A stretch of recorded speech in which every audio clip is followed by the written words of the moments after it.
Hello everyone, bonjour tout le monde. Welcome to EFA53 on this Wednesday, May 20th.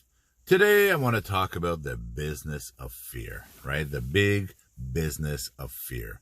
And then in the last forever on this planet, the business of fear has always been a ruling power, whether through church or state, right? Either or, they've always controlled the power through fear. However, in the last 50 plus years, I'm going to say the business of fear has really increased through incrementation to where we are today, where you can control an entire planet through fear. And I'm going to say this because I know yous out there's a lot of yous that really believe in all of everything at 100%. And if you had a choice, we would all be double wrapped in fajita wrap PPEs, like sealed. We would be dipped in Teflon and we would be sealed like a package in a wrapping store, right? That's how we would be. We would be completely sealed, dipped in Teflon, and walking around like little Gumby. Like, go. That's what we would look like if we were to some people on this earth. And then you have the ones like us that really want to get going through measurement procedures and our own guidelines, right? Our own guidelines. Because when you look at the world, and I just said this a moment ago, and I've said this before, the average death, and I'm not minimizing anything, please, all you people out there, oh, he's minimizing. I'm not minimizing nothing. I'm taking into consideration everything, right? And when I'm taking everything into consideration, we should be out there. We should be out there. We should be living a normal life on this beautiful day. Like the sun is beaming through here, on this gorgeous sunny day. And what is it now? Like 8:30 in the morning, like 9 o'clock in the morning. And I'm looking around. It's like a ghost town. Like literally on this gorgeous freaking day. And you look around, I'm on a construction site and I'm just looking around on this gorgeous freaking day. And just, if you see, there's nobody around, right? There's absolutely nobody around on this gorgeous day in Ottawa. And if you look around your states and your countries and your cities and etc., and the business of fear, it's mind-boggling. It's mind-boggling. And statistically, data, we talked about the average age of death is like, 5 years on COVID-19, older than the average age of death, of actual death on Earth, right? But yet we've controlled the entire planet through fear, right? For whatever agenda anybody has. That said, one of the big agendas was health, right? But we all know statistically through data, there's measurement procedures that can be put in place now everywhere across the board, but yet they're not doing so because we're being ruled by ideology through fear, right? And I'm going to give you an example. One of the big examples I saw was Quebec and Sweden.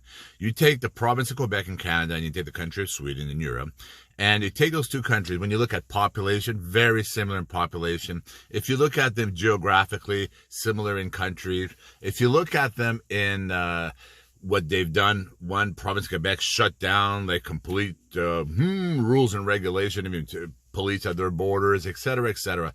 And then you have the country of Sweden, where everybody was just living a normal life, right? As much as possible under the COVID-19 regulation. However, Sweden did a lot much better than Quebec, right? The ruling monster body of Quebec, with all their law enforcement, with no PPEs, leaning into your windows and asking you 10,000 questions, with everybody at that time were double wrapping PPEs, looking at the police officer. What are you doing? Why are you sticking your face in my vehicle? Why are you asking me what I'm eating? Why are you asking me where I've been? Why are you asking me where I'm going? I live in this province. Why do I have to go through this every day, twice a day? Because I'm driving my wife to Ottawa for working, and I'm going back every day, and you're asking me the same questions every day, sticking your face into my window, controlling us, everything. But yet, their numbers were higher than the other countries that had opened everything to live normally like we should be living today. Why? Because the business of fear. Because everybody now, there's that percentage of the population that would love to be double wrapped in fajitas, that are okay to sit on their couch, that are okay to receive the monthly, weekly, whatever funds, and they don't have to work and tiptoe through the tulip for the rest of their life. We have that percentage of the population. But then you have those of the worker ants that should be outside, that should be working, that should be productive, that should be doing everything and living a normal life, just like they did in Sweden, just like they did in Sweden, with common sense guideline approach that we, the people, can apply, and not being told what to do, when to do, and how to do it. But there are those within our nations that really love to be told what to do, how to do, when to do it, that love to have everything controlled and everything given to them. Here you go. Here you go. Here you go, a little piece of food to you, right? There's some people that love that, and there are those that love to lead by themselves. Right? And those that want to lead by themselves, under the example of Sweden, for example, and want to go back to normality without the business of fear telling them what to do and when to do it, how to do it, and etc. Like I said before, there's people out there that are dictating to business owners how to run their business, and yet they've never run a business. Think about that, ladies and gentlemen. I'm going to teach you how to swim, but I can't swim. But I'm going to teach you how to swim. I'm going to tell you how to do it, even though I don't know how to do it. But I'm going to tell you how to do it. Like, strike you down if you don't do what I tell you. Are you okay with that? Are you guys all okay with that? You're okay to be told what to do, how to do it, when to do it, when the data, when the stats, when the numbers don't make sense. They don't make sense. We can go out there with rules and regulations and guidelines that we apply through common sense, and people can say, oh, but a lot of people out there, well, take care of them. Just like you take care of your speeders differently.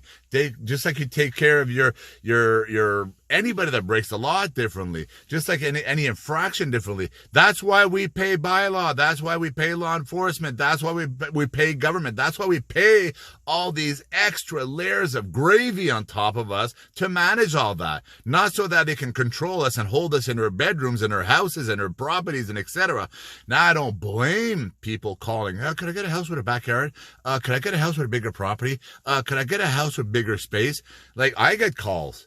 Can you build an addition to my property? I'm looking for a property. Do you guys have property? I'm getting calls weekly. Do you know where there's properties? Right? Because people out there want their space. They want to push away from people psychologically and want their space so they can live their life without being dictated. But that'll come eventually to a house near you where government will tell you what to do within your own private property. The bells are ringing, right? The bells are ringing, because that's coming. I'll guarantee you that's coming over the years.